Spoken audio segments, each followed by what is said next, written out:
going in. This is it. Hello, this is the Weed Driven Podcast. We are your hosts, Alex, Shawn. Everybody's laughing. So yeah, this is the third episode, guys, and it's been going good. We've been getting some really good responses, and it's cool because actually right now, graphically looking at our geographics and how everything goes, we got people all over the world right now listening to us right now, guys. Like, as of today, we got people in Libya, India, Haiti, Palestine, Italy, Sweden, and of course the United States. And that says a lot about what we're doing right now. That says a lot of people are like really listening to what we got to say, and we definitely got to thank those people in those countries that are taking the time to listen to, you know, three guys just talk about random stuff, cars and cool stuff. So this is definitely a shout out to you all over the world. Definitely thank you for listening to three random brothers that just like to talk, you know, a bunch of stuff. So definitely thank you so much. So today's episode, we're gonna have debate talk. We kind of had a little small discussion before the podcast actually started, which again led to us saying, you know what, let's just save it for the podcast. Like, today's episode is gonna be a really big debate episode. This is basically, it's another car episode, so it's a pretty heavy car topic heavy episode. And yeah, it's gonna be well, the first one we're gonna talk about which is the one I see a lot with a lot of different on YouTube and Twitter and Reddit. Just a question that usually a lot of people ask is, what's the first mod that you should get for your car? Right? I see that a lot. I get asked it a lot. I'm pretty sure Miguel, everybody kind of gets asked that same question, or we've always wanted to know that same question, or even ourselves. So in a car that you guys have, Alex, I know you have your car, but you have. It's kind of hard to say for you because you got. We're speaking into my dream car. Into your dream car, yeah. Because right now, not the family car. But yeah. You know, if you had, let's say, whatever dream car you had, you know, what would be your first Car seats. car seats? No, I'm saying. Y'all some asses, man. Child safety box. Or baby seats and stuff and engravements and shit in the car. A place to put the bags. Gas and brake pedals, accessories, eraser shit. The area in the auto park zone that you go to. The fake hood scoops. Fake hood scoops and the little lights that they get. The underglows. He'll get the glitter license plate. but go ahead, man. What would you? Well, first of all, what would be your dream car? I guess we can ask that question since you don't have. Well, it depends, man. I have two, actually. What's your? My dream car, if I was at the lotto right now, would actually be a '79 Camaro. Okay. The Z28 version. That's dope. And I would keep everything original. I won't even touch it. Okay. My second dream car is actually the 2015 392 Challenger. Okay. Now, if I was to get that, first thing I would do, it already comes with the rims, it comes with the front black lip. Oh, so you wouldn't even change anything? I would, technically. The most thing that I'll probably change, and y'all probably gonna laugh, because I say this to y'all all the time, right. I'm gonna get a double den radio. A double den radio? First mod. No doubt. So you're thinking sound system. That's it. Most likely. Because I'm going to have the performance. It comes styling. With the styling and everything. Actually, okay, all jokes aside, I would actually change the headlights. Okay. Because the headlights on the original Challenger, it doesn't have that dark tint to it. I like the dark tint taillights for the Challenger. Because they black out everything. Well, because when the lights turn on, you have the HID lights. He has a car. So you had to come pretty fabricate a whole new car for yourself. Oh, because I'm in a Chrysler. You think I ain't pushing no weight since I'm in a Chrysler? I ain't holding my own. It's 4 cylinders, man. It's still moving. 2.4. It's a 2.4 liter, man. Nice cold AC. Listen, all I gotta say is, anybody who's listening, if we need to take a trip to Orlando, we ain't gonna take Shawn and Mike's car. You know what they gonna do? Hey, we gonna ride in the Chrysler. So now you wanna ride with me? Yeah. So you got the utility. You got the utility. He got the traveling car. Yeah. I got the A, B, C, and D car. In my G35, everybody knows you can't sit in them back seats. It might as well be a 350Z. Especially with me, I'm 6'5". That seat's going as far back as possible. That's uncomfortable for 3 hours. It is. It really is. Trust me. I've taken many a trips in that car, and I try to get cruise control as many times as I can. Mike. No, it's a Supra.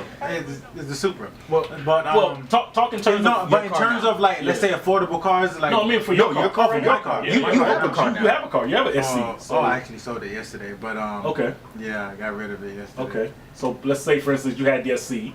What would you get for your car? Depending on what kind of motor I had. So you do performance? Yeah, performance. You know, performance, exhaust. You know, make it. So sound you got a stock SC. Those come with 2J. That came with the 2J.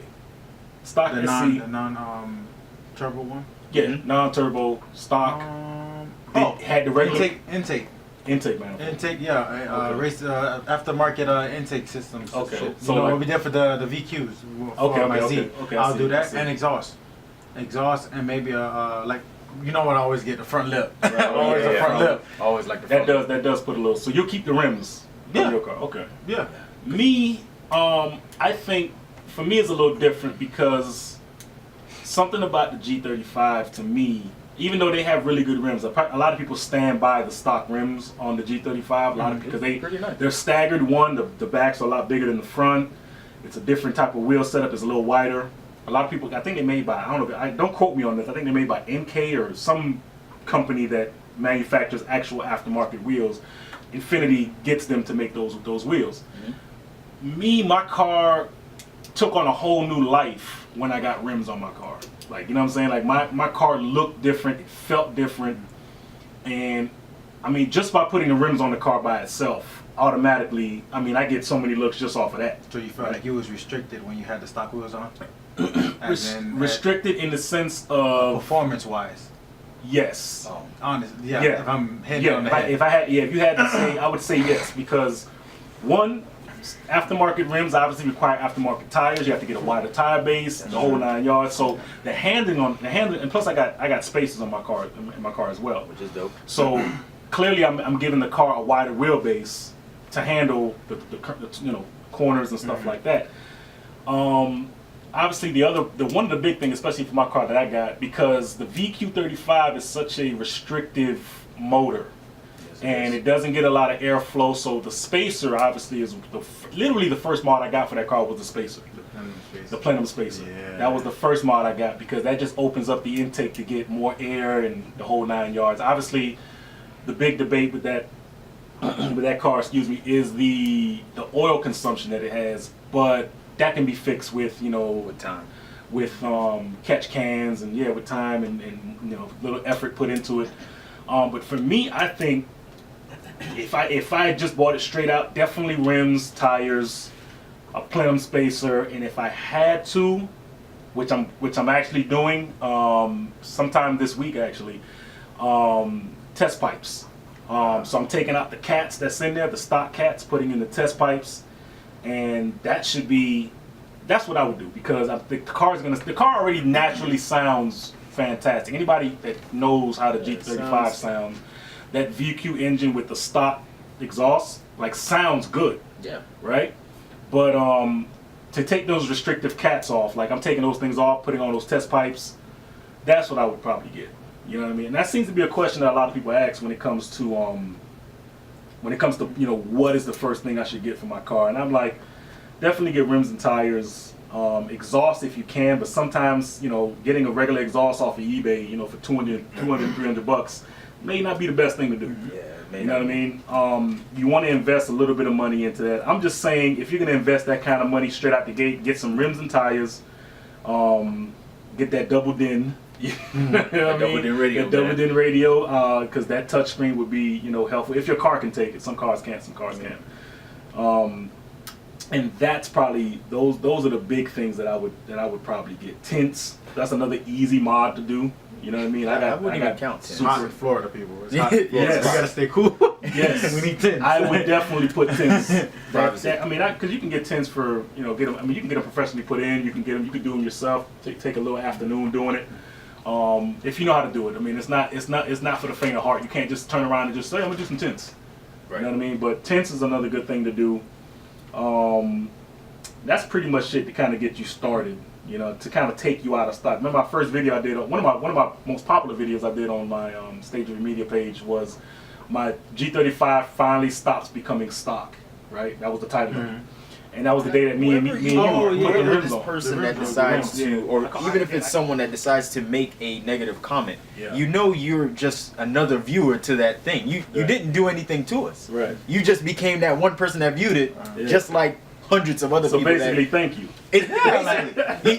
You're thanking us, but you have to leave with a negative note because dang, I just watched this whole 4-minute video or an hour podcast. And that's to be expected because the one currency that people have that is probably the most precious currency that anybody can give. It's not money. It's not whatever. It's time. It's time. So when you take someone's time, they want to feel that they've invested enough of that time into somebody completely, right? A million channels you can go to. And that's true. It so grinds my gears. It really does. It really does grind my gears. It grinds my gears, dog. Because like people rather see negativity than someone doing positivity. Yeah. Same thing like with NBA YoungBoy or the whole situation with that or Kodak Black.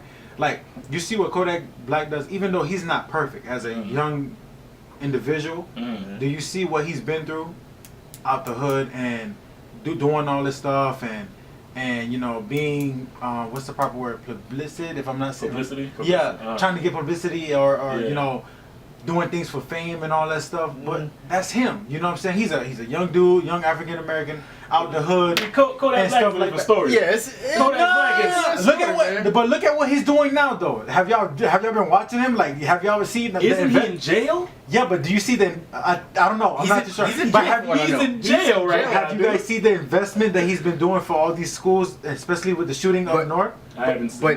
Nobody gives a fuck about that. Wait, let me. You guys worried about? Is he in jail? Let me just pause it. He is in jail because he's in there for gun charges. But I'm just saying, no. But if he's doing that, then that's cool. But see, that's the thing that today's media doesn't publicize. Yeah, right? the good. I honestly I haven't heard that since you just now said it. Are you serious? If he's been doing anything, you guys haven't seen it? It's all over TMZ. If he's been doing that, Instagram. Only thing I've been seeing is the fact that one, he said the stuff about Lauren London. Yeah. And when he went to a concert in Canada, he was trafficking guns or something like that. And of course, he's in jail because of that.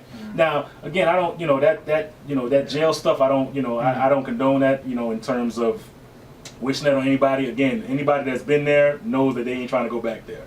So I hope he do get out of that situation, completely. And if he is in there or whatever time he is in there, I don't know if he's in there still, if he's out, whatever. Because I don't really keep up on Kodak Black news like that. But if he is in there, keep your head up and I hope, everything works out with him on that regard.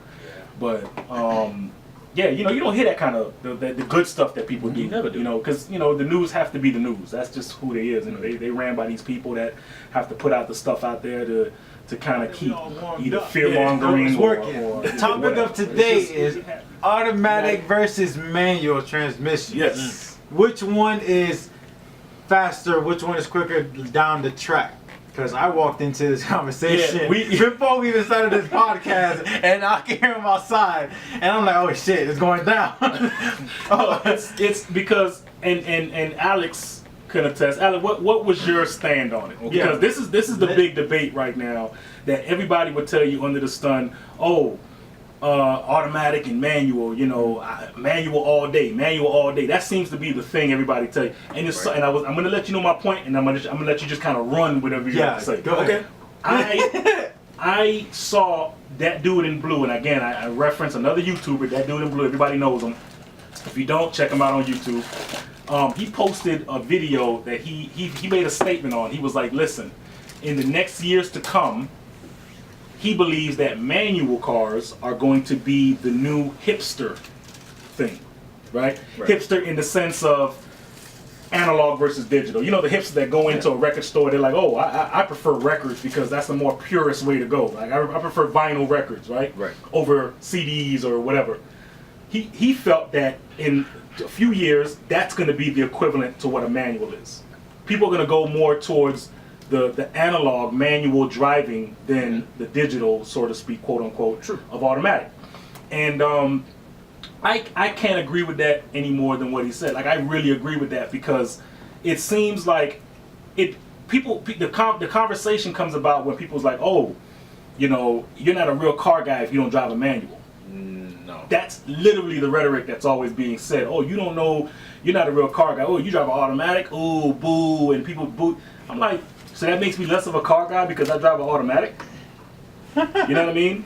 Yeah. Like I've keep it 100. I've dusted mad manuals out there in this G35.